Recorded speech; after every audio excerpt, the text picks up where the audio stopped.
হ্যাঁ রে মা, তুই এখনো বসে রয়েছিস? বন্দনা কি ওষুধ নিয়ে এখনো ফেরেনি? ফিরেছিল মেশমশাই, পাশের বাড়ি হরিহর বাবু আছেন না, ওনার বুকের ব্যথাটা বেড়েছে, তাই ওখানে দেখতে গেছে। ও মা, আমাকে একটু বাতাস কর তো মা, একটু বাতাস কর।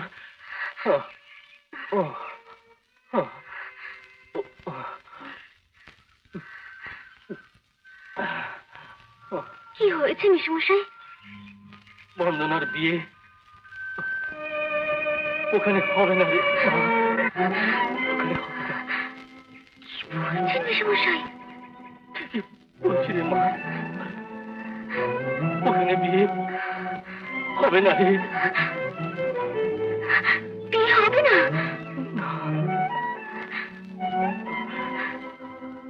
তাহলে তো বাক্সিদ্ধ বলয় ঠাকুর ঠিকই বলেছিলেন। আসুন দাদা, বসুন। বন্দনা, হ্যাঁ দাদা। এই আমার বোন, তিনি আমার বিশেষ বন্ধু। নমস্কার। জানিস, তিনি মুখ দেখে ভূত ভবিষ্যৎ সব বলে দিতে পারে। ও তাই নাকি? আচ্ছা, আপনারা বসুন, আমি একটু চায়ের ব্যবস্থা করি। আচ্ছা, আমার মুখ দেখে বলুন তো, আমাদের পরশু বিয়ে হবে, কেমন বিয়ে হবে? আমি সুখী হব তো?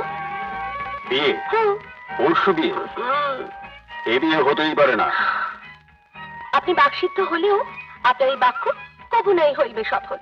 পরশু বিয়ে, আর আপনি বলছেন বিয়ে হবে না? আপনার বিয়ে নিশ্চয়ই হবে, তবে আবার বলছি, পরশু বিয়ে হবে না। কপালে সিঁদুরের টিপ পড়লে কি সব জানতে হওয়া যায় জ্যোতিষ ঠাকুর? আমার কথা মিথ্যে হতে পারে বন্দনা দেবী, কিন্তু আমার মা মিথ্যে বলেন না। তাহলে শুনে রাখুন, বিয়ের পর দিন ঢাক ঢোল পিটিয়ে সবাইকে জানিয়ে আসবো আপনার বাক অসিদ্ধ। জয় মা। জয় মা। শুনলেন তো মেশমশাই? শুনলাম। মোহিনী, আমাকে একবার ওই পাকসিদ্ধ পড়াই ভট্টাচার্যের কাছে নিয়ে যাবি মা? না না না না মেশমশাই, আপনার যাওয়া ঠিক হবে না। ওখানে বন্দনা যাওয়াই উচিত। যেমন ঢাক ঢোল পিটিয়ে ওনাকে বলে এসেছিল উনি বাকসিদ্ধ নষ্ট, তেমনি এখন আমাদের ক্ষমাতে আসাই উচিত।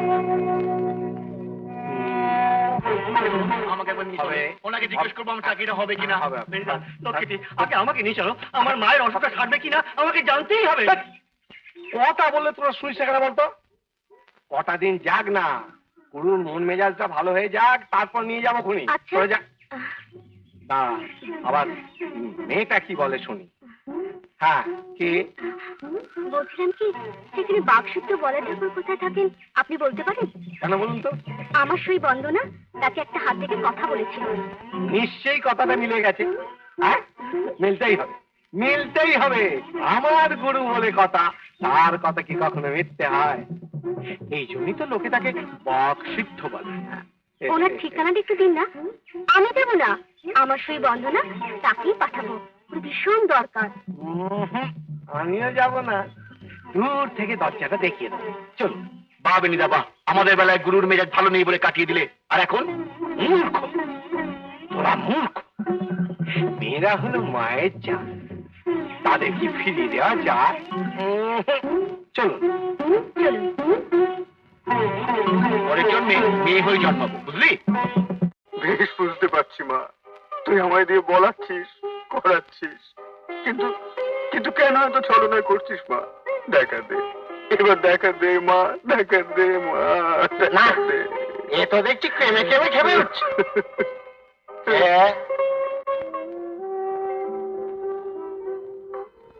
আপনি এসেছেন? বেনি, ওকে বসবার জায়গা দে। বসুন। যা যা বেনি, একটু মিষ্টি ফিষ্টি ব্যবস্থা কর। আপনার বাকি সত্যি সিদ্ধ হয়েছে ঠাকুর, আমার বিয়ে ভেঙে গেছে। পাত্র অন্য মেয়েতে আসক্ত, তাই পালিয়েছে। লজ্জা আমি কোথায় রাখবো ঠাকুর? লজ্জা পালিয়ে যাবে যেদিন বিয়ে হবে। আমাকে সত্যি কোনোদিন বিয়ে হবে ঠাকুর। মায়ের কথা যে মিথ্যে হয় না তা তো আগেই বলেছি। কিন্তু পাত্র আছে। আপনি নাকি?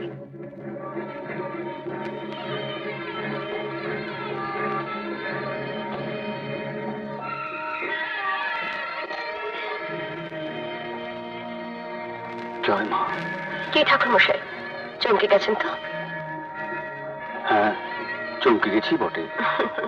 ভয় নেই, আমি আমি ঠাট্টা করেছি। বন্দনা দেবী, আমার মা বলে গেছিল তোর বউ পায়ে হেঁটেই তোর কাছে আসবে। আমি তাই ভাবছিলাম সে বউ কি আপনি? আমার মন বলছে এটা মায়েরই ইচ্ছে। তবে আমি আমি দাদাদের গিয়ে বলি। তুমি বলবে কেন? আমি যাব, আমিই বলবো। কিন্তু কিন্তু তোমাকে রাখবো কোথায়? সে ভাবনা আমার আমার আমার দাদার বন্ধুর বাড়ি ঘর আছে।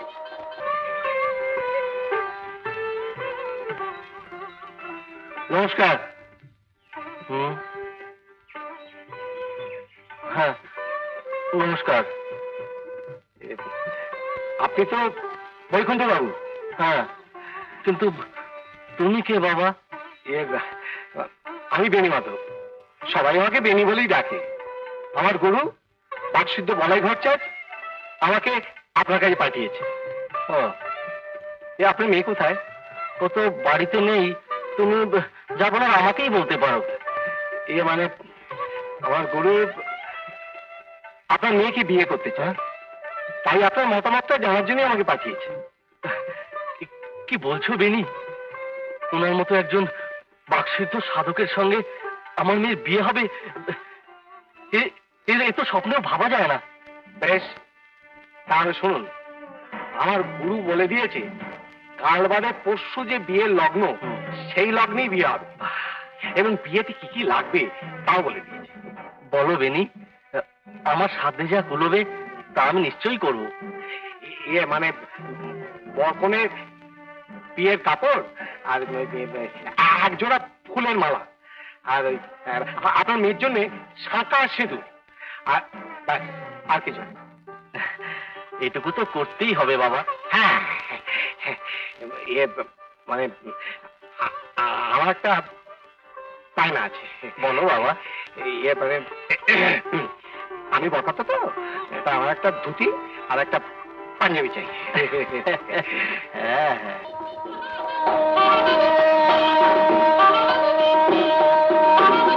মা গো, মা দেখা দে, মা দেখা দে, মা আর পারছি না। দেখা দে মা, দেখা দে, দেখা দে, দেখা দে। পুরো অনেক রাত হলো, এবার বাড়ি যাও। বৌদি বাড়িতে একা, এখন কি বাইরে থাকাটা ঠিক? আচ্ছা ঠিক আছে, কাল সকালবেলা এসে আমার মাকে দেখো, এখন ঘরে যাও। না বেলি, না, মাকে না দেখে আমি কিছুতেই যাব না, আমি কিছুতেই যাব না। বুঝতে পেরেছি, ওই পাগলা গাড়ি তোমার ঠিকানা হবে। হ্যাঁ, ওই দেখো বৌদি এসে গেছে। হ্যাঁ গো, বাড়ি যাবে না? আমি আবার বলছি, সময় হলে মা ঠিক তোমার কাছে আসবে। কিন্তু বন্দনা, তোমার গর্ভধানের কথা মিথ্যে হবে না গো। মায়ের মুখ তোমার মনে পড়বেই। তাকে ডাকতে ডাকতে মা ঠিক তোমার কাছে এসে দেখা দেবেন। তুমি দেখো, তোমার কাছে ঠিক এসে দেখা দেবেন।